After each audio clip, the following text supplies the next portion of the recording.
Pembahasan soal OSP Informatika 2023 bagian B. Bagian pemrograman.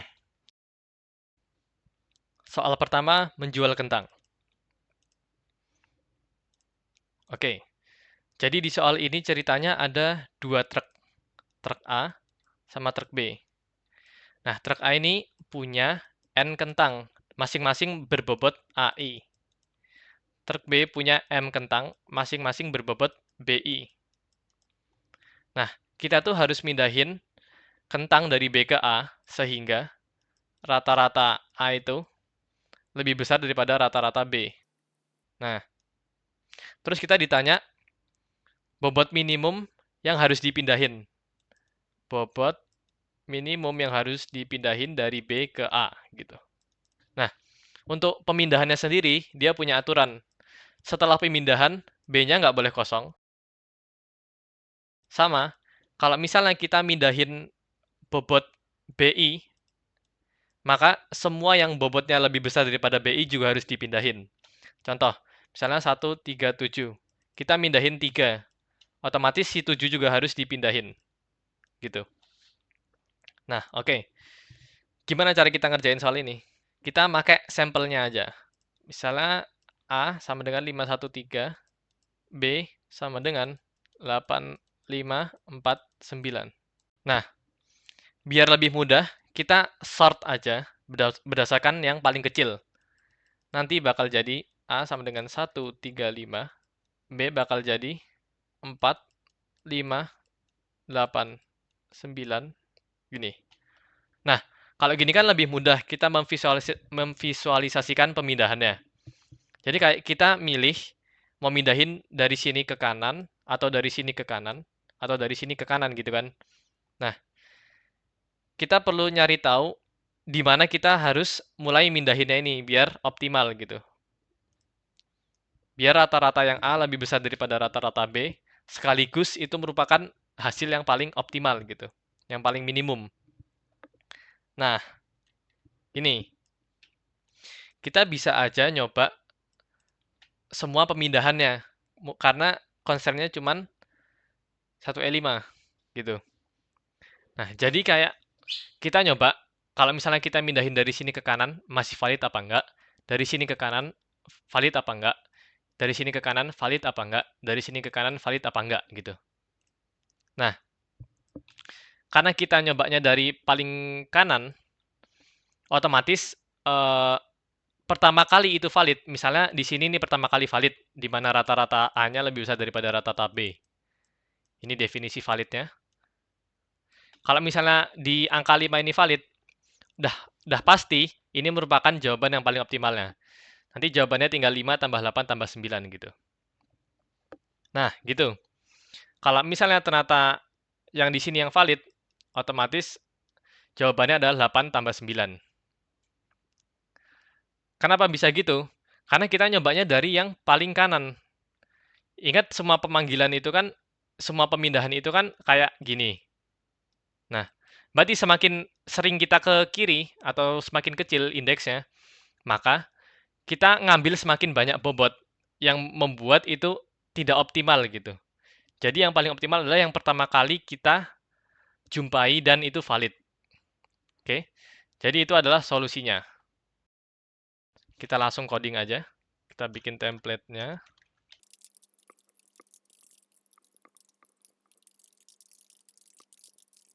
Iya. Kita lihat format input-nya dulu. N, M, A1 sampai AN sama B1 sampai BM. Oke. Terus nanti kalau ternyata dia nggak valid, kita harus ngeluarin min 1. Oke. Nah, berarti kita bikin dulu N, M, sama dia maksimal adalah 1E5 atau 100.000. Kita bikin array A, max N, array B, max N. Nah, kita input dulu NM. Kita pakai one base saja biar lebih mudah.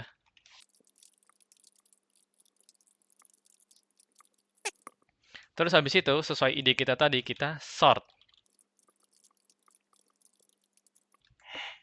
Nah, terus kita iterasi dari belakang. Dari M berarti ya.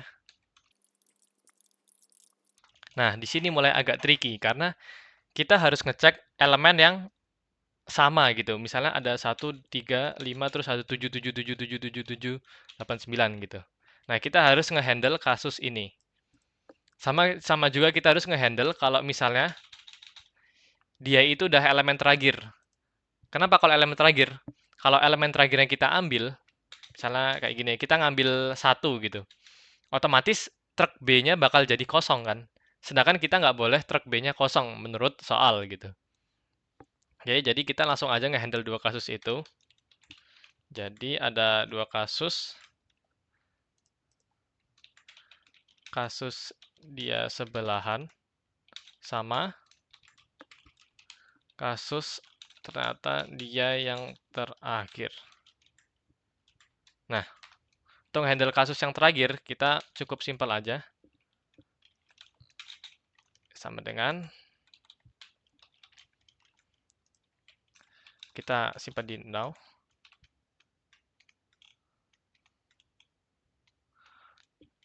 If RBI, oh ya, if now sama dengan akhir, maka kita break.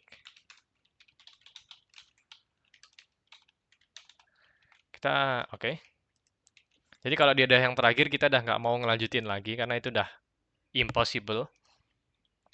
Nah, jadi selama belum yang terakhir, kita tambahin terus.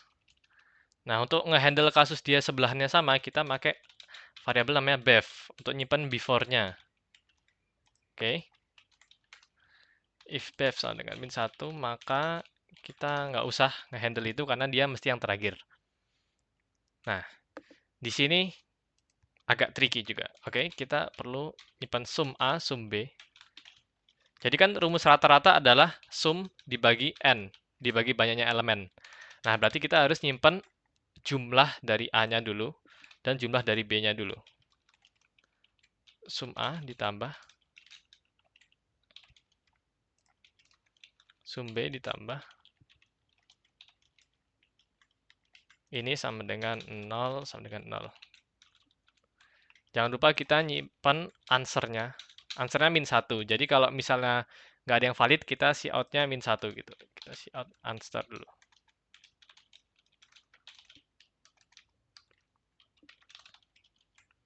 Nah, oke. Jadi kalau bev sama dengan min 1 berarti dia masih yang pertama. Oke, jadi tapi sebelum itu kita harus bikin fungsi cek dulu. Bool cek. Ini untuk ngecek apakah rata-rata yang A udah lebih besar daripada rata-rata B. Rata-rata itu adalah sum per N lebih besar daripada sum B per M. Berarti sum A dikali M lebih besar daripada sum B dikali N. Kita pindah ruas saja ini. Jadi kalau ternyata dia udah valid gitu, berarti kita nggak usah pindahin apa-apa gitu kan. If check berarti N sama dengan 0. Kalau belum valid, maka kita bakal ngelakuin iterasi ini.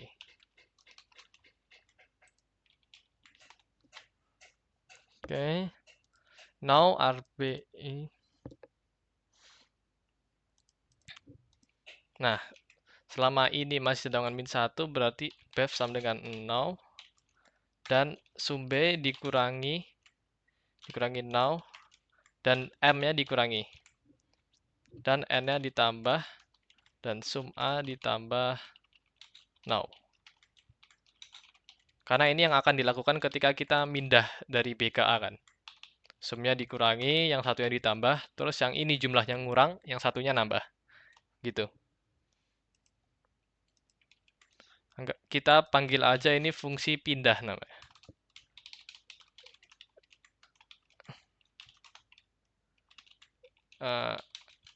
X gitu. Misalnya kita mau pindah X.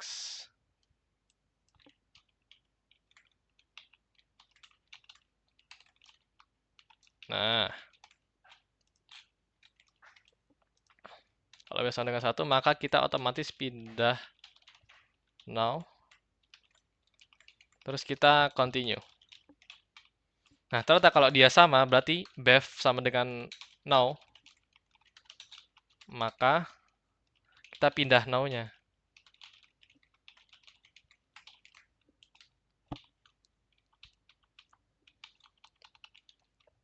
Oke. Terus kalau ternyata beda gitu. Nah, ini kita continue aja di sini. Kalau ternyata bev nggak sama dengan now, berarti if bev nggak sama dengan now, maka bev-nya sama dengan now, kita set yang baru. Terus kita cek. Kalau dia udah valid, berarti kita break.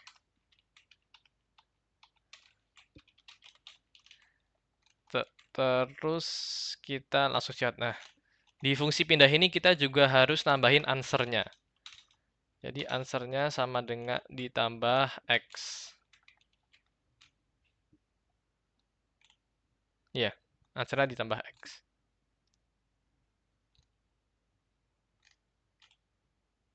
Enggak. TMP. Kita butuh TMP ans sama dengan 0. Nah, ini baru ditambah.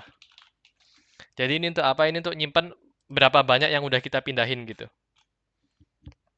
Oke. Kalau dia udah valid, kita stop.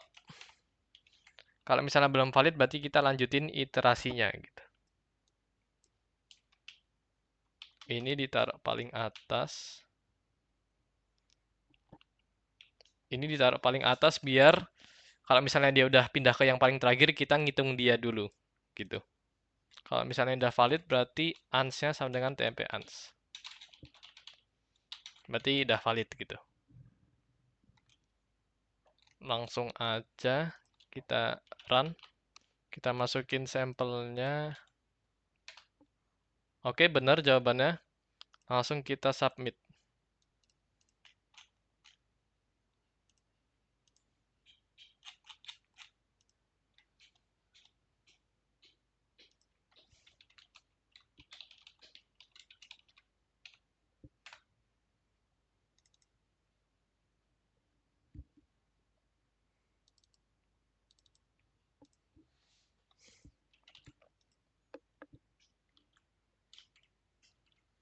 Dan seharusnya ini akan AC.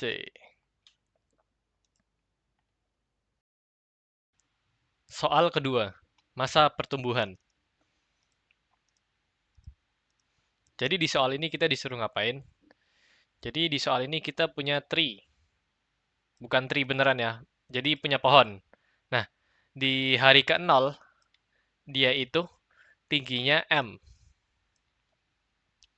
Nah, kita ada N hari. Jadi dari 0, 1, 2, 3, sampai N. Nah, setiap hari, pohonnya ini bertambah sebesar K gitu.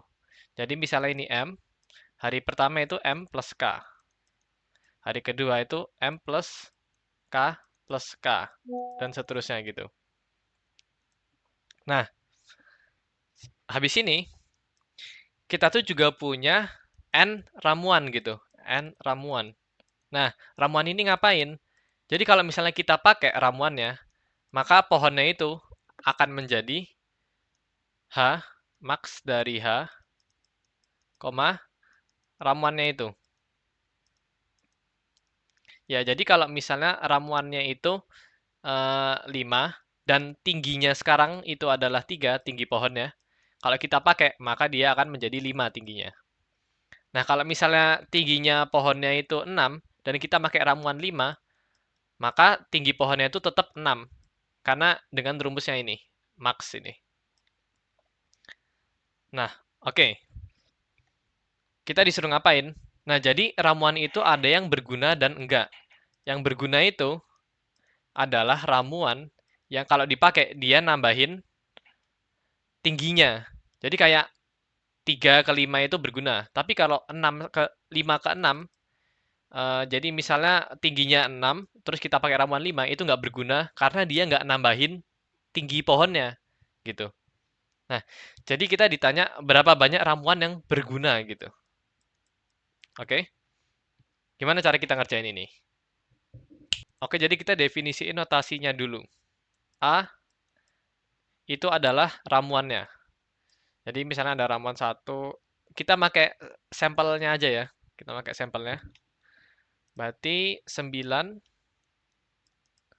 10, 10, 6, 18, 16. Terus ada 6 hari. Dan awalnya itu 3. Tinggi awalnya itu 3. Ini N, M, K. Terus pertambahannya 2. Jadi setiap hari dia nambah 2. Oke. Ini hari ke-0, 1, 2, 3, 4, 5, 6. Ini awalnya 3. Nah, jadi observasi pertama itu akan paling optimal untuk ngambil yang paling kecil. Kita contoh aja. Misalnya di hari kedua kita langsung pakai 10. Nah, otomatis kalau 10-nya udah dipakai, kita nggak bisa pakai ramuan ke-9 sama ramuan 6. Nah, tapi kalau misalnya kita pakai ramuan 6 dulu, nah maka besoknya kita masih bisa pakai ramuan 9 atau 10 gitu. Jadi bakal lebih efektif kalau misalnya kita ambil yang paling kecil. Nah, ini. Terus, apakah kita cuman ngambil yang paling kecil gitu aja? Jadi, gini. Kita simulasiin ya kalau misalnya kita ambil yang paling kecil. Pertama 6. Ini nambah 2 berarti 5. 5 kita pakai ramuan 6 berarti 6. Nambah 2 lagi jadi 8. Kita pakai ramuan 9. Jadinya 9. Nambah 2 lagi 11. Terus makainya 10 gitu. Masih 11 karena 10 lebih kecil dari 11. Ini nambah 2 lagi jadi 13. Pakai ramuan 10 lagi masih 13. Ini 15. Kita jadiin 16. Terus ini nambah 2 jadi 18. Gitu. Nah, berarti yang efektif itu adalah ini, yang ini nggak efektif, dan ini. Ini kita pakai ramuan 18, dia nggak nambah apa-apa. Oke, jadi ada jawabannya ada 3. Yang ini nggak efektif. Nah, 1, 2, 3 gitu. Nah, oke.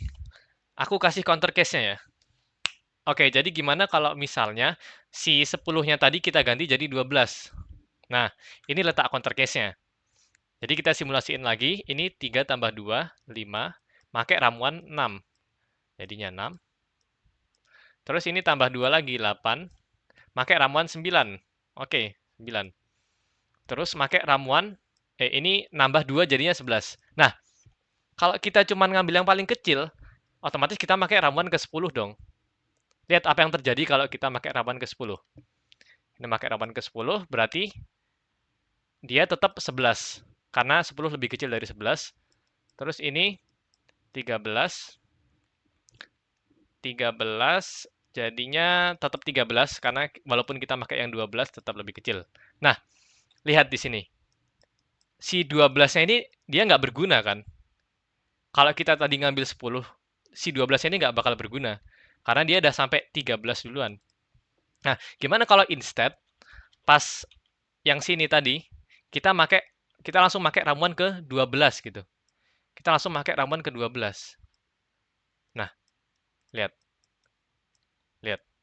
Nah, ini jadi 16, nambah 2 lagi 18. Nah, gitu. Jadi sekarang si 12-nya ini jadi berguna gitu. Padahal sebelumnya enggak. Nah, itu counter case-nya. Jadi enggak semata-mata yang paling kecil, tapi yang paling kecil dan lebih besar daripada tingginya sekarang. Kita harus ngambil ini. Oke, proof-nya gimana gitu proof-nya? Proof-nya gini, kalau misalnya ada 1, 2, 3, 4, 5 gini kan. Nah, terus di sini ada H. Kita tahu kalau ramuan dari, misalnya ini udah sorted ya, ini dari kecil ke besar. A, B, C, D, E, F. Kita tahu kalau ramuan A, B, C, D ini, dia nggak bakal berguna di tinggi H ini. Nah, daripada kita nunggu, kita pakai A, B, C, D, kita mending langsung pakai E aja. Kenapa? Kalau misalnya kita nunggu A, B, C, D, maka kita bakal pakai ramuan E pas satu, ini ini hapus, terus 2 hapus, 3 hapus, 4 hapus. Nah, lihat, kalau udah di sini maka ini udah H plus 1, 2, 3, 4. 4K yang lebih besar gitu. Jadi kemungkinan dia untuk ini jadi tidak berguna itu lebih besar gitu. Maka mending daripada kita nunggu 4 kali, kita langsung pakai aja di sini selagi dia bisa. Kalau misalnya pas di sini dia udah nggak bisa, maka kita kayak sia-sia gitu. Nah, itu proofnya. Dan walaupun kita makainya di sini ataupun di sini, nanti tetap hasil akhirnya sama-sama E. Karena rumusnya adalah max dari H, A, I. Gitu. Jadi balik lagi ke algoritma kita ambil yang paling kecil dan lebih besar daripada H. Oke, kita langsung aja ngodingnya. Kita copy template-nya.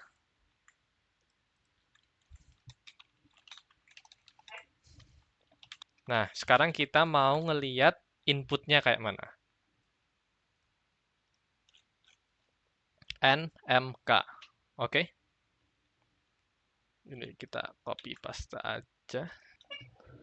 Berarti ada NMK. Kita input dulu. Terus kita nyimpen di array max n. Kita lihat tadi batasannya berapa? Batasannya adalah 100.000 atau 1E5. Udah, oke. Udah sama. Kita pakai basis 1 biar enak.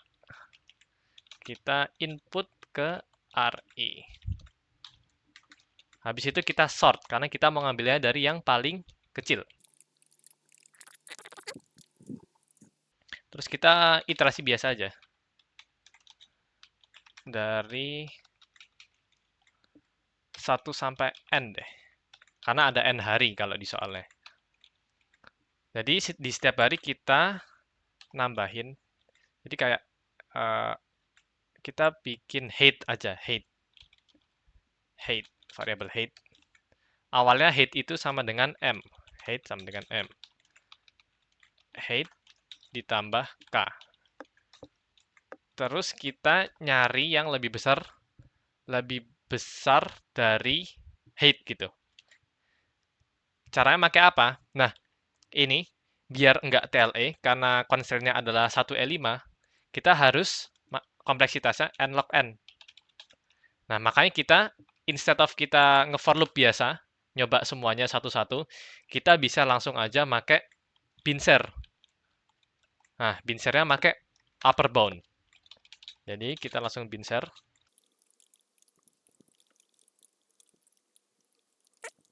Kalau misalnya nggak ada yang lebih besar daripada dia, maka kita break aja. Kita jangan lupa nyimpen ans ya. Ans. Out. Ans. Duh. If idx sama dengan n plus 1, maka break. Else. Jadi kalau misalnya kita masih nemuin yang berguna, ans-nya plus-plus, dan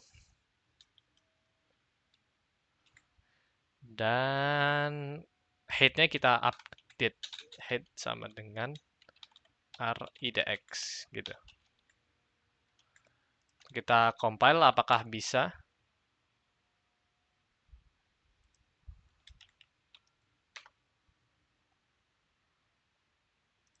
Kita langsung buka CMD aja.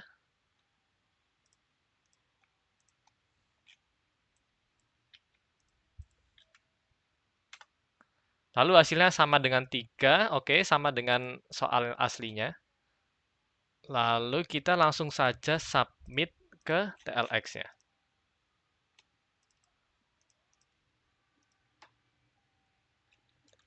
Apakah akan accepted?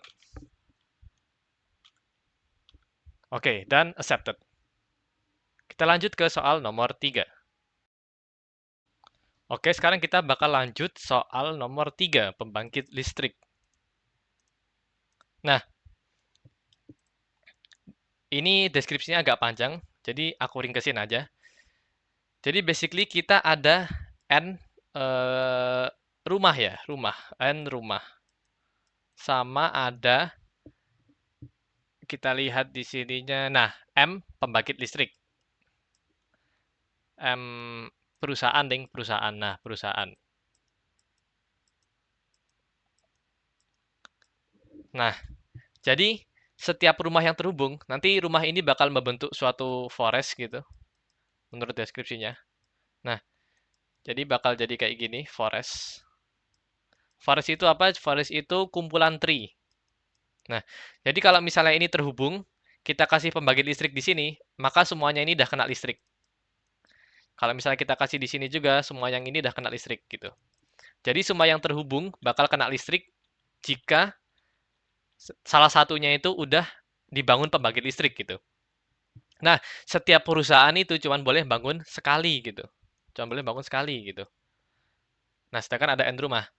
Nah, terus ada biaya pembangunannya. Biaya pembangunannya itu, jadi setiap rumah tuh ada kayak AI gitu, nilai AI. Terus setiap perusahaan ada nilai BI gitu. Nah, untuk membangun di rumah I oleh perusahaan BI gitu. Jadi untuk membangun di rumah AI oleh perusahaan BI gitu, kita butuh biaya sebanyak AI kali BI. Kali BI. Nah, gini. Kita ditanya berapa cost atau harga yang minimum sehingga semua rumahnya itu bisa kena listrik gitu. Semua rumahnya itu bisa kena listrik. Oke, gimana cara kita ngerjain soal ini?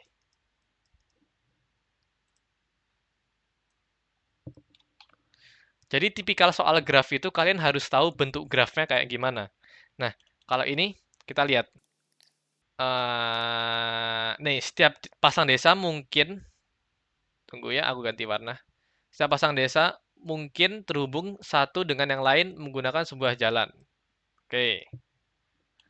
Terus terdapat K buah jalan. Oh, ada K jalan, oke berarti. Jalan ini sebagai edge-nya. Ini sebagai edge. Oke, mengubah desa U ke desa V. Oke. Nah, menggunakan sebuah jalan dua arah. Jalan dua arah berarti dia undirected. Undirected. Ada constraint grafnya lagi nggak? Kita cari di batasannya. Tidak ada jalan yang menghubungkan suatu desa dengan desa itu sendiri. Setiap pasang desa yang berbeda hanya terdapat paling banyak satu jalan untuk menghubungkan keduanya. Gitu. Nah, ini artinya apa? Ini sebenarnya yang paling penting tuh di sininya doang. Ini tuh artinya dia berbentuk tree kan. Dia artinya berbentuk tree. Nah, tapi bentuk tree-nya itu dia nggak mesti nge-connect-in semua desanya gitu. Dia desa. Oke, karena dia bentuknya tree, tapi semuanya itu nggak mesti connect. Berarti dia bentuknya forest. Sesuai yang udah aku bilangin tadi. Forest itu apa? Forest itu yang kumpulan tree tadi. Jadi misalnya kayak gini, terus ada gini, yang sendirian, ini tree lainnya, terus ini juga ada tree gitu. Nah, oke. Sebenarnya kita udah kelihatan dari sini. Kita tuh cuma butuh naruh satu di sini, satu di sini, satu di sini, sama satu di sini gitu kan. Karena yang ini nggak connect, yang ini nggak connect, yang ini nggak connect, yang ini nggak connect gitu. Oke, ini artinya apa? Ini artinya kita cuma bikin satu pembangkit listrik satu pembangkit listrik di satu CC. CC itu apa? CC itu connected component, yaitu yang terkonek kayak gini, yang terhubung. Nah, kita cuma perlu bikin satu pembangkit per CC gitu. Oke, terus gimana cara nyari yang paling optimalnya gitu kan? Kita perhatiin. Misalnya ada satu CC kayak gini. Tingkat kesulitannya ini misalnya ini 3, ini 2, ini 5, ini 1. Kita bakal milih yang mana? Yang satu dong jelas. Misalnya ada tree lainnya di sebelah kanannya. Dia 3, 6, 9, 9. Kita milih yang mana? Yang 3. Berarti di setiap CC kita simpen mana yang paling minimum gitu. Nah, gini. Kita nyimpan mana yang paling minimum. Terus nanti gimana cara kita meng-assign perusahaan mana yang bikin di sini, perusahaan mana yang bikin di sini gitu. Karena kan ada ada M perusahaan gitu, masing-masing nilainya BI gitu. Gimana cara kita nge-assign-nya gitu. Nah, jadi gini, misalnya CC pertama itu minimumnya adalah 1. CC kedua minimumnya adalah 10. CC ketiga 100 gitu. 1000 deh, 1000. Nah, terus ada 4 perusahaan. 1, 2, 3, 4. Intuisinya gimana? Otomatis kita pilih yang paling kecil dong. Otomatis yang ini yang bakal kita pilih. Nah, tapi gimana cara hubungin ini? Ini ke sini kah? Atau itu ke situ? Atau ini ke sini atau itu ke situ? Nah, gimana caranya? Caranya adalah yang paling kecil kita pasangin sama yang paling besar di sini. Oke. Terus udah gitu doang. Kenapa ini bisa benar gitu? Karena kalau misalnya ada kita bikin perumpamaan yang lebih mudah aja deh. Misalnya 1000. Ini udah paling ekstrim. Yang ini 1. Dan ini ada 2 sama 1. Kita mau yang paling gede itu sesedikit mungkin gitu. Makanya ini kita assign ke yang paling kecil. Sedangkan yang ini sisanya gitu. Oke, jadi gimana algoritma kita? Kita nyari per CC itu minimumnya berapa, terus kita sort. Kita sort gitu. Jadi terurut 1, 10, 1000. Terus kita lihat perusahaannya. Kita ambil jumlah CC. Jumlah CC-nya ini kita asumsikan sebagai N gitu. Kita ambil N perusahaan yang paling murah gitu. Kita ambil N perusahaan yang paling murah, terus kita cocok-cocokin gitu. Yang paling kecil ke yang paling besar. Yang tengah ke sini. Terus, nah gitu. Gimana cara kita nyari connected komponennya gitu kan? Ya, ini basic aja belum kita bahas ya. Gimana cara kita nyari connected komponennya? Kita bisa pakai struktur data namanya DSU. Disjoint Set Union. Nah, buat kalian yang belum tahu DSU itu apa, kalian bisa searching. Ini nggak susah-susah banget kok idenya. Jadi, kita bakal pakai DSU untuk nyari CC-nya gitu. Nah, oke. Kalian bisa searching sendiri DSU itu apa. Dan kita lanjut ngoding ya. Nah, kita lihat constraint-nya ada berapa? 200.000 paling maksimal. Oke, berarti kita setnya 2E5. 2E5. NMK. Kita input dulu.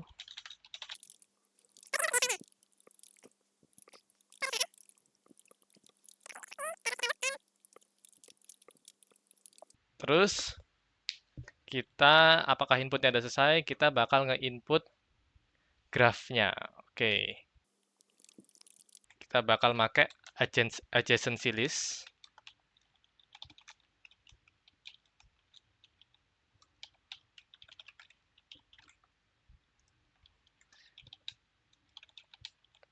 Kita input aja langsung.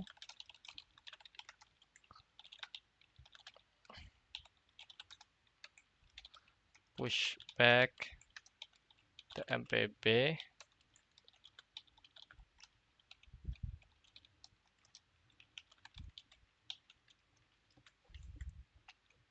Oke, graf kita sudah jadi.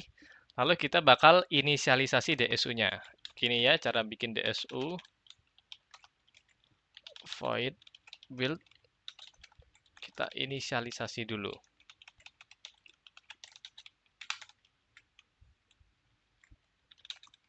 Salah.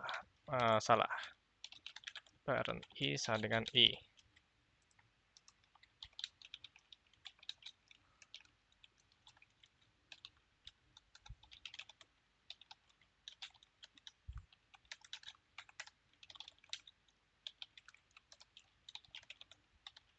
Kita pakai path compression.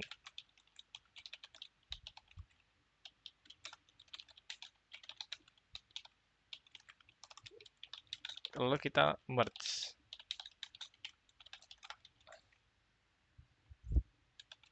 Kalau parentnya sama,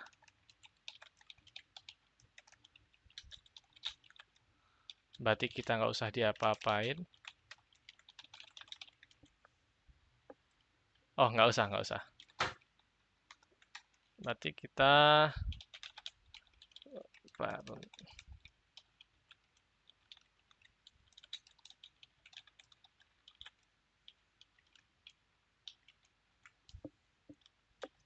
gini, dan kita nyimpen yang paling minimum dari setiap desanya. Kita simpan di mn namanya. mni sama dengan desa I. Berarti nanti kita build-nya di sini.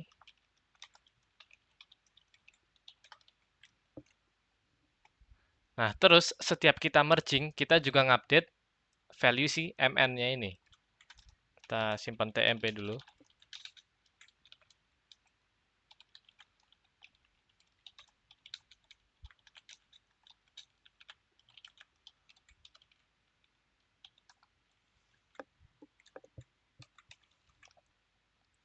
Terus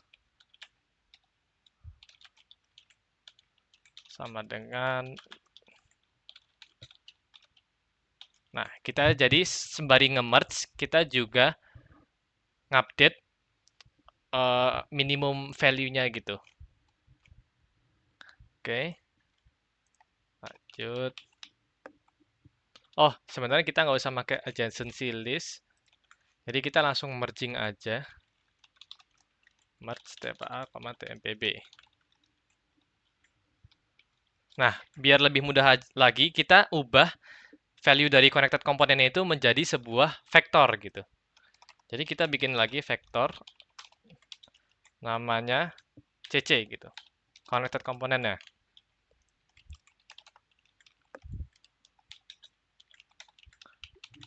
Jadi dari 1 sampai n. Oke. Kita bikin cc.pushback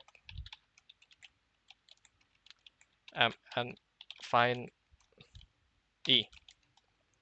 Nah, tapi kalau gini kita bisa aja double counting gitu. Jadi setiap cc kita cuma mau nge-push sekali. Oke, aku ulangi. Jadi setiap cc kita cuma mau nge-push sekali. Oleh karena itu kita bakal bikin variabel baru lagi namanya visited. Apakah si cc ini udah ke visit gitu. If visited find i, maka dia lanjut aja, continue. Visited find i sama dengan true. Oke, nanti setelah itu cc-nya bakal kita sort.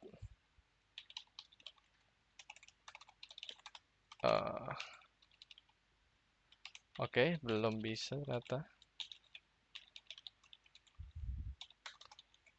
Nah, terus gini. Bisa aja nggak ada konfigurasi yang valid. Kenapa? Karena jumlah cc-nya lebih banyak daripada jumlah perusahaannya. Jadi kita nggak bisa bikin pembangkit listrik di semua cc-nya itu. Nah, kita perlu ngecek kasus itu juga. Jadi jika m kurang dari cc.size, Jadi perusahaannya kurang dari banyak CC-nya. Maka kita cout min 1. Nah, oke.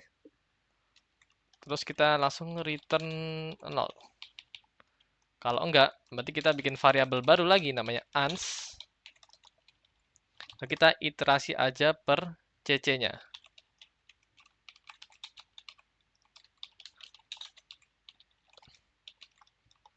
Pertama kita sort dulu perusahaannya, biar terurut dari kecil ke besar.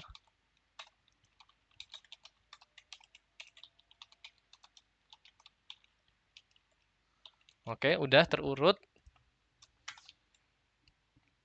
Berarti sekarang ans bakal ditambah dengan now dikali perusahaan cc.size. Kita konversi dulu jadi long min i. Oke, jadi apa maksudnya rumus tadi?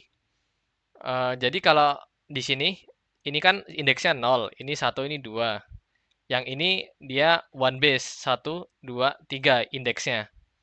Berarti indeks ke 0 bakal ngambil indeks ke 3. Indeks ke 1 bakal ngambil indeks ke 2. Indeks kedua bakal ngambil indeks ke 1. Nah, rumus tadi itu untuk menjelaskan hubungan ini. Jadi jumlah C-nya kan 3, berarti 3 kurangi 0, 3. 3 kurangi 1, 2. 3 kurangi 2, 1. Gitu. Itu rumus barusan. Oke. Terus kita langsung cout answer-nya aja. Kita coba run. Oke, jadi kita langsung submit aja.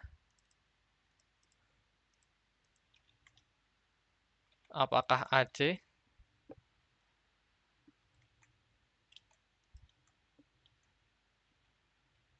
Dan AC.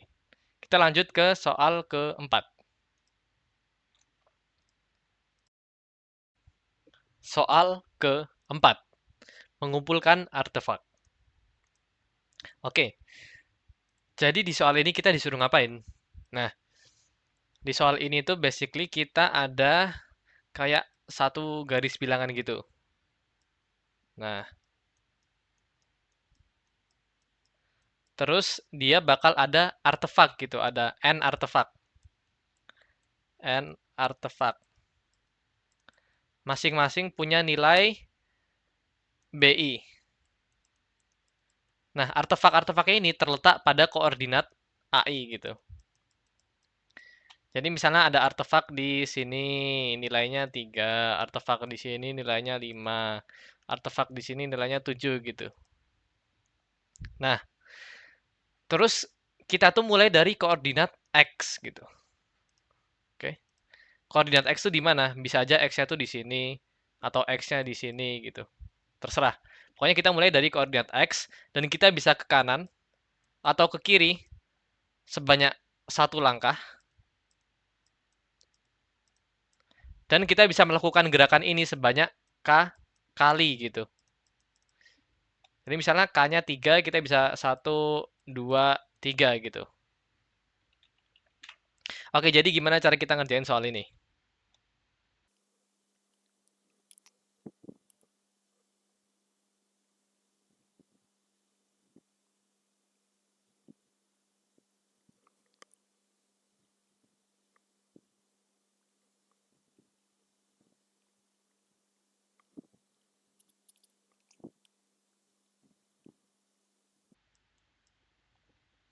Oke, jadi kita sekarang nyoba make sampelnya aja. Nah, mungkin pertama kali kita kepikiran adalah brute force ya. Gimana cara kita nge-brute force? Salah satu cara nge-brute force adalah nyoba semua kemungkinan kiri dan kanan. Nah, karena di suatu pemilihan kita ada dua kemungkinan, yaitu ke kiri atau ke kanan, maka totalnya ada 2 pangkat K. Karena kita melakukan gerakan ini K kali. Tentu saja ini bakal TLE. Kita nggak boleh melakukan hal ini. Terus gimana gitu? Nah, kita butuh observasi. Jadi observasinya itu, ini observasi 1. Kita tuh pasti berakhir di suatu situs gitu, suatu situs atau artefak gitu. Nah, kenapa bisa kayak gini? Oke, aku bakal nge-proof deh. Kita bikin lagi di sebelah kanannya. Nah, oke.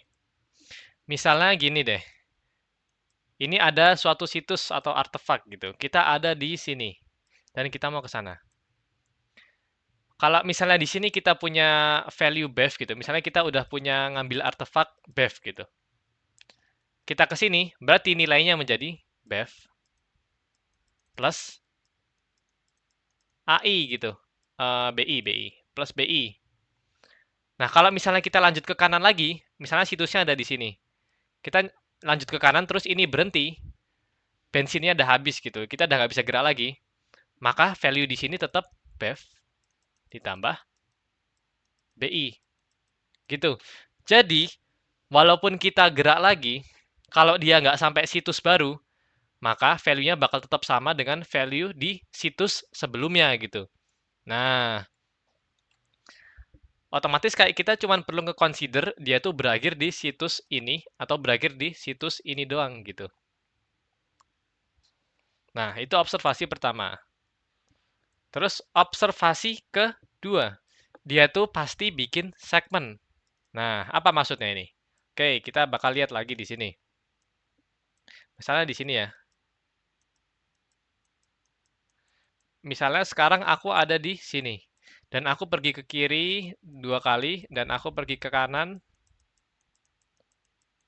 Nah, otomatis semua yang ada di sini itu, pasti aku ambil dong. Pasti aku ambil. Karena nggak mungkin kita ngelewatin satu situs kayak gini dan nggak diambil gitu. Oleh karena itu, range di mana situs-situs itu pasti kita ambil adalah suatu segmen gitu, LR gitu. LR. Nah, bisa aja kita ke kiri terus gitu misalnya, dan segmennya jadi kayak gini. Atau kita ke kanan terus, segmennya jadi kayak gini. Atau ya kayak tadi, kita ke kanan terus ke kiri, atau ke kiri terus ke kanan, dan bentuk segmennya jadi kayak gini gitu. Nah, dia pasti bikin segmen, dan dia pasti berakhir di suatu situs. Gimana cara kita gabungin dua observasi ini? Mudah aja. Kan segmen itu kan bentuknya L, R. Nah, titik akhir dari L dan R ini merupakan sebuah situs. Nah, gini dong. Gitu. Jadi instead of kita milih misalnya situsnya di sini sama di sini, instead of kita milih segmen random kayak gini atau kayak gini gitu, kita pilih aja yang akhir-akhirannya itu di sebuah situs. Misalnya ini ke sini, atau ini ke situ, atau ini ke sini gitu. Nah, segmen ini tuh apa? Segmen ini tuh merupakan segmen yang pasti kita ambil. Nah, pertanyaannya cuma gini, bisa nggak kita ke segmen itu gitu? Bisa nggak segmen itu kita lakukan gitu? Nah, misalnya kita ngefixin segmen ini ya. Berapa cost-nya gitu. Nah, anggap aja ini L dan ini R. Cost-nya adalah kita antara ke kanan dulu terus ke kiri. Jadi ke kanan dulu terus ke kiri. Atau kita ke kiri dulu baru ke kanan. Nah, kalau kayak gitu, berarti cost-nya adalah minus dari absolut dari X kurangi L atau X kurangi R. Jadi kita mau ke kanan dulu atau ke kiri dulu, ditambah panjang segmennya ini, karena ujung-ujungnya dia harus melintasi R kurangi L. Jadi gini rumusnya.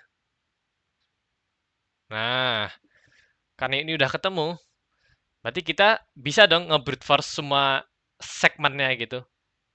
Nah, nge-brute force semua segmennya adalah gini. Kita nyoba semua situs sebagai L dan R. Oke. Jadi kita kayak bikin dua for loop, yang satu I dari 1 sampai N, yang ini dari 1 sampai I. Ini J dari 1 sampai I. Nah, nanti kita coba, kalau misalnya IJ itu valid, maka kita simpen dia sebagai kemungkinan jawaban. Nanti dari semua kemungkinan ini kita ambil yang paling maksimum. Oke, kompleksitasnya berapa? Karena ini kita ngeloop 2 kali berarti ON kuadrat. Ngeceknya cuma O1, berarti kompleksitas totalnya LN kuadrat. Loh, tapi ininya 1E5. Berarti masih belum tembus dong. Nah, ini adalah teknik optimisasi yang kedua. Yaitu adalah dengan... Oke, jadi ini adalah teknik optimisasi yang menggunakan two pointer. Gini caranya. Oke, jadi two pointer tuh gimana? Gini aja deh. Oke, kita bikin segmen lagi. Jadi kita kayak bikin pointer. Nah, gini. Yang merepresentasikan L dan R. Ini L, yang ini R. Nah, ini situs, ini situs, ini situs, ini situs, ini situs, ini situs. Nah, oke. Jadi, yang akan kita lakukan adalah, misalnya ini RL-nya di sini ya, ini yang mau kita ambil, dan X-nya ada di sini. Kalau misalnya dia valid, otomatis kita mau nge-extend segmennya itu. Cara meng-extendnya gimana? Kita majuin R-nya 1. Ini kita majuin 1 ke sini. Masih valid apa enggak? Kalau masih valid, kita majuin lagi ke sini. Kalau ternyata nggak valid, berarti L-nya kita majuin. Masih nggak valid, ini ke sini. Nah, gitu idenya. Oke, kita pakai contoh soalnya aja. Nah, oke, jadi pakai ide itu pointer kita tadi. Yang ini L, dan yang di sini ada R. Gitu. Oke, jadi apakah kita dapat memenuhi ini dengan K sama dengan 3? Jawabannya enggak, karena mulainya dari sini. Oke, berarti kita majuin. Sekarang kita ke sini, dua-duanya. Nah, apakah ini bisa kita kunjungi? Oh, ternyata ya. Kita dapat 72. Oke, berarti ini 72. Kemungkinan jawaban pertama. Terus, karena dia masih valid, kita majuin lagi yang ini.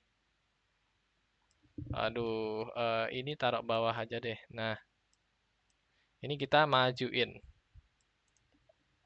Apakah ini masih valid?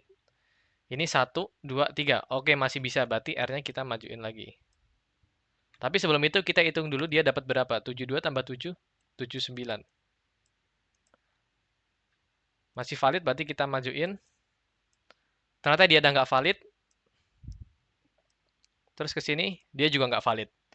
Berarti kemungkinan jawabannya adalah 72 dan 79. Dan kita jawabnya 79. Ini sesuai dengan jawaban di soalnya. Kompleksitasnya berapa gitu kan? Karena kita majuin pointernya ke sana, dua-duanya, sebanyak N kali, maka kompleksitasnya adalah O, N. Kita bisa nge-maintain satu segmen itu punya berapa value-nya, pas sembari kita majuin. Jadi misalnya dari sini gitu ya, misalnya dari sini. Kita majuin R-nya, berarti kita tambah 1273.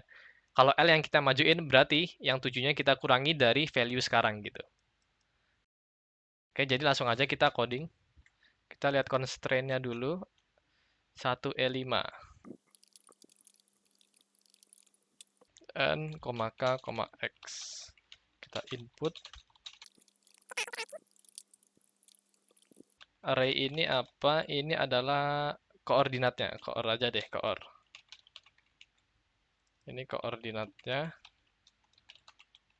Aduh, terus kita iterasi lagi untuk input value-nya. Nah, sesuai ide kita tadi, berarti kita bakal pakai dua pointer. Pointer A sama pointer B. Pointer B ini yang di awal, yang di akhir. Kita mulainya dari 1. Nah, selama pointer A ini nggak sama dengan N, pointer B nggak sama dengan N gitu. Gini aja. Iya, gini aja. Nah, oke. Terus kita harus nyimpen answer-nya sama no value. Jadi value-nya sekarang tuh berapa? Oke, value-nya sekarang adalah Karena kita mulai dari 1 berarti sama dengan val I. If valid, kalau valid berarti ansnya kita maksimumin. Nah, fungsi valid ini kita harus bikin sendiri.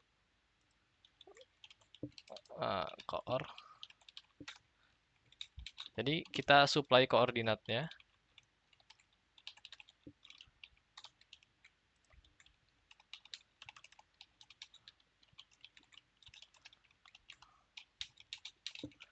Terus kita pakai rumus tadi.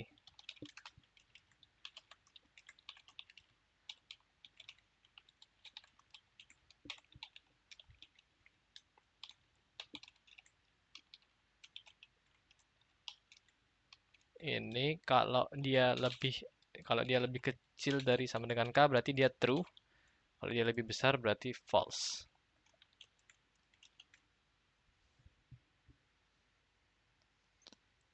Oke, dan kalau dia masih valid berarti pointer B-nya kita update. Kalau enggak, pointer A-nya kita update. Kalau pointer B-nya kita update berarti value now-nya ditambah val dari pointer B. Ini dikurangi dengan value dari pointer A.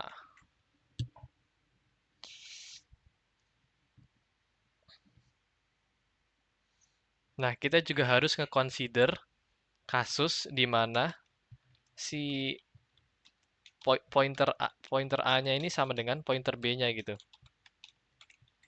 Jadi mau nggak mau mereka berdua harus maju. Atau kasus kalau misalnya pointer B-nya udah sampai yang terakhir. Kalau udah sampai yang terakhir otomatis pointer A-nya yang maju. Oke. Jadi if pointer B udah sampai akhir, maka pointer A-nya yang plus-plus. Nggak peduli apa yang terjadi gitu.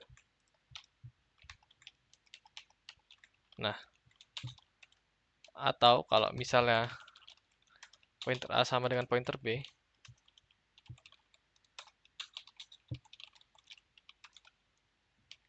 maka mereka berdua maju.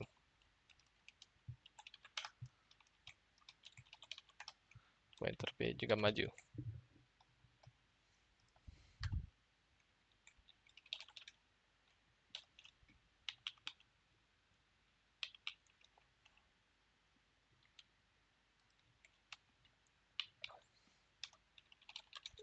Kita continue lagi.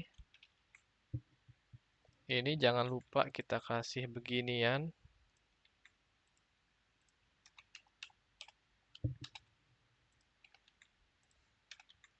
Ini urutan plus minusnya juga harus bener ya. Karena soalnya ini bakal beda dengan kalau misalnya kayak gini gitu.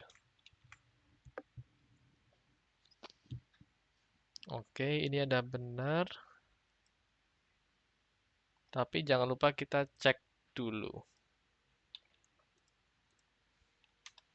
Jadi apapun yang terjadi kita tetap bakal ngecek dulu di awal, terus kita ngeset jawabannya.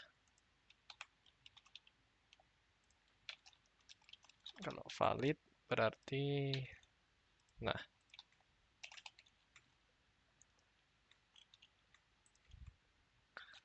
sebenarnya ini kelebihan tapi nggak apa-apa lah, cari aman aja. Terus kita cout ans. Dan apakah berhasil?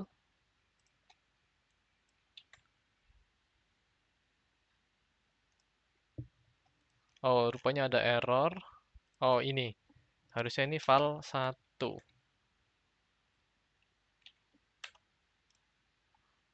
Rupanya error. Kita cari dulu errornya di mana.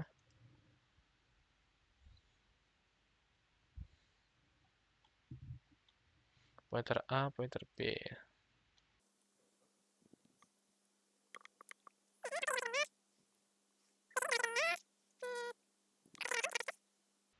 Oh, yang ini harus duluan rupanya. Oke, kita coba build and run. Lalu kita buka CMD-nya. Hasilnya 72.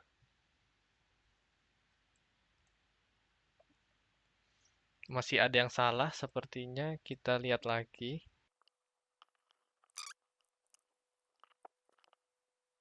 Oke, jadi ternyata salahnya ada di pengecekannya. Jadi yang tadi ini ku masukin ke yang atas, yang bawah ini ku masukin ke yang sini.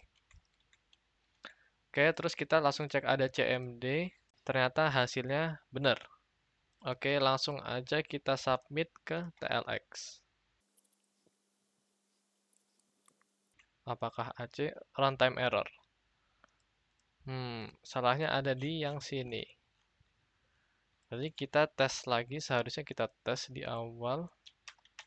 Oke, jadi tandanya ini yang sebelumnya adalah OR, kita ganti menjadi AND, sehingga mereka berdua harus strictly kurang dari N+1 gitu. Oke, langsung aja kita submit.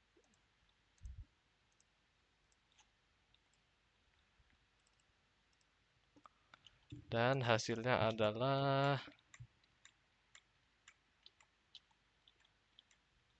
AC. Kita lanjut ke soal terakhir. Oke, jadi soal terakhir membeli oleh-oleh. Nah, deskripsinya agak panjang, jadi di soal ini kita disuruh ngapain?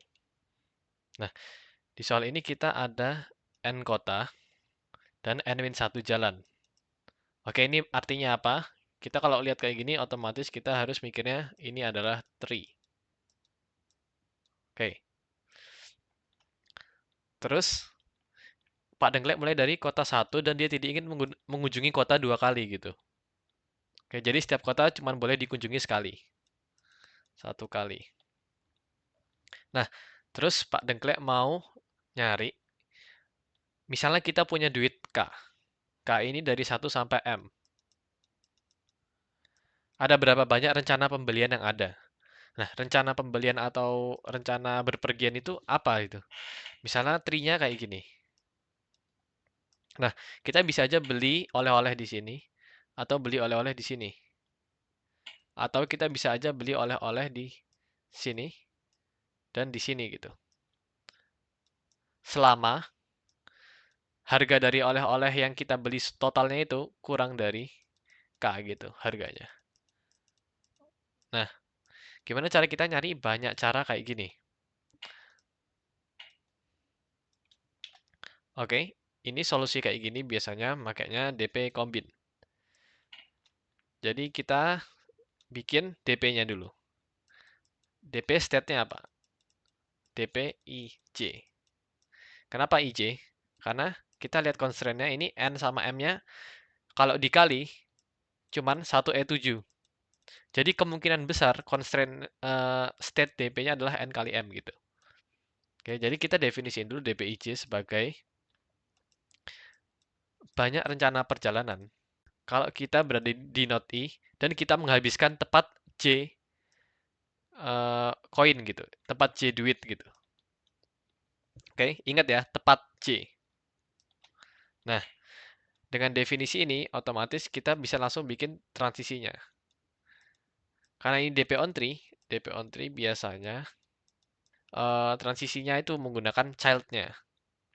Oke, DPIJ sama dengan DP child, J ditambah DP child, C dikurangi RI. Oke, sekarang kita bakal mengeksplor kenapa transisinya bisa kayak gini. Anggap tree kita kayak gini. Nah, oke.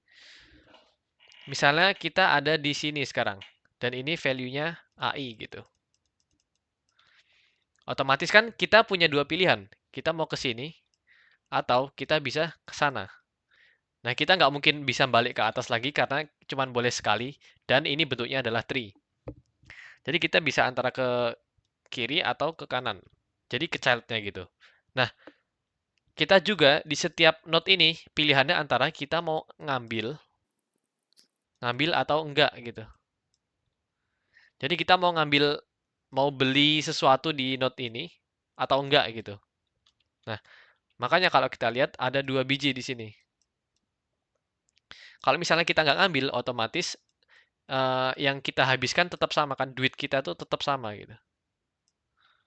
Nah, kalau misalnya kita ngambil berarti duit kita berkurang RI gitu. Nah, oke.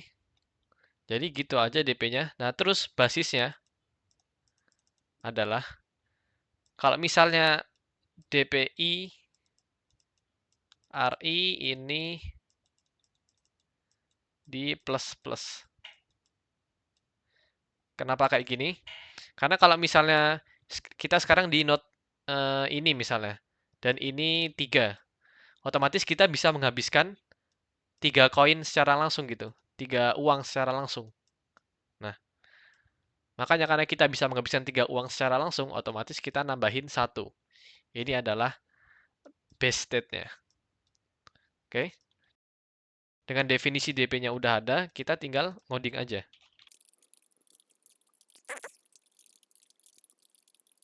Kita lihat inputnya. Ini ada 100, M-nya 100.000, inputnya NM. 1E5. Terus ada array sama DP. Kita iterasi, kita input. Terus kita iterasi edge-nya, kita input edge-nya. Kita pakai adjacency list untuk merepresentasikan graf kita. Lalu kita DFS untuk transisinya tadi. Terus ini untuk menjawabnya. Kan kita ditanya dari 1 sampai M. Nah, terus gini. Karena transisi kita itu adalah yang tepat J, sedangkan yang diminta soal itu kalau misalnya kurang dari K itu juga nggak apa-apa kan. Jadi gini, kalau misalnya K kita sekarang 5, kalau kita cuma nge-outputin DP 15, otomatis kita cuma ngeluarin yang tepat 5 gitu. Padahal kalau kita punya 4, punya 3, punya 2 nggak apa-apa, asalkan lebih kecil daripada 5. Oleh karena itu kita juga harus nambahin dengan value DP sebelumnya gitu. Jadi DP1I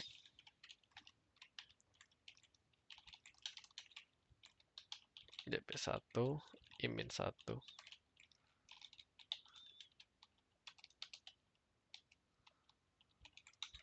Jangan lupa di modulo. Modulonya 1E9.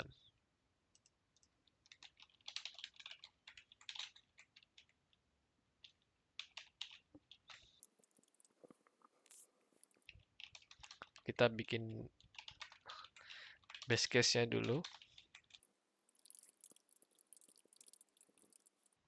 DPI, R.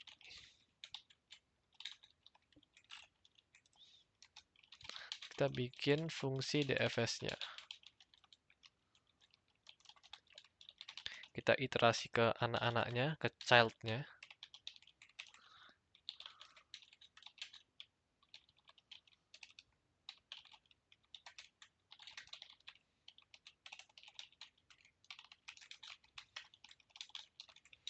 Ini untuk ngambil.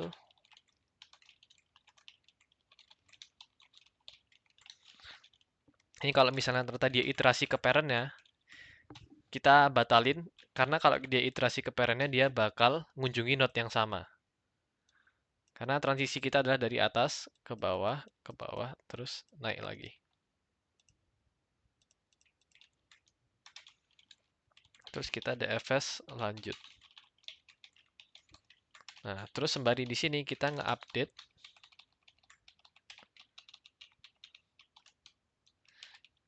DP kita.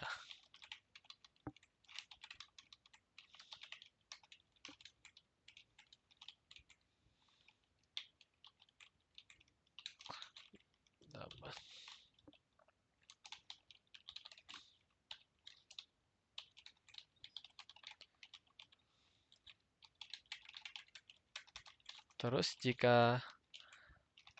kita tambahin sama yang kedua tadi.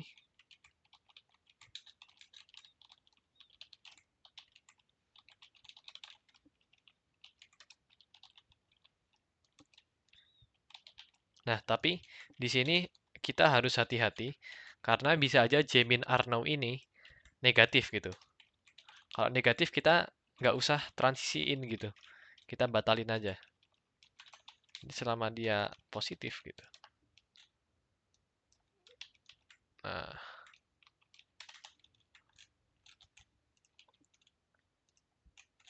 oke, dan sekarang kita lihat apakah ini berhasil atau enggak.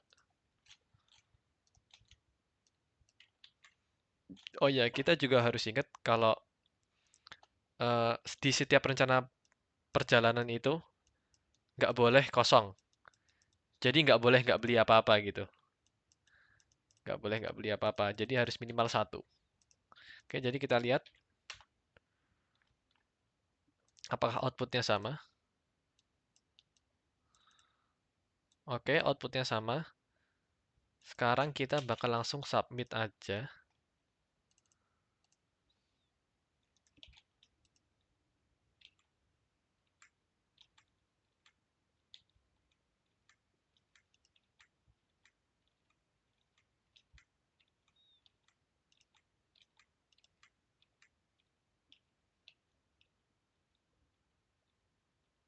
Oke, one shot. Dan itu adalah pembahasan OSNP Informatika 2023 bagian B pemrograman.